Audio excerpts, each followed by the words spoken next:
ডিপ্রেশনের এমন লেভেলে ছিলাম, আমি ভাবতেছিলাম যে আমি সুইসাইডটা কিভাবে করব? করব এটা নিয়ে কোন সন্দেহ নেই আমার।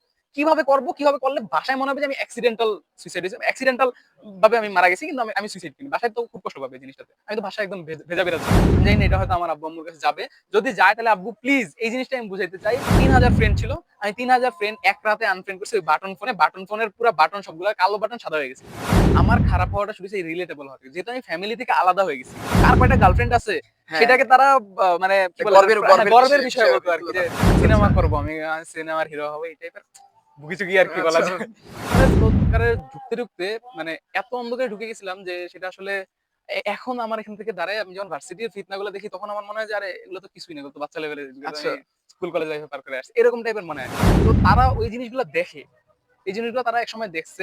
এখন আমার পরিবর্তনটাও দেখে। কিন্তু তারপরেও না বাসার থেকে মাঝে মধ্যে কিছু ট্যাগ আসে।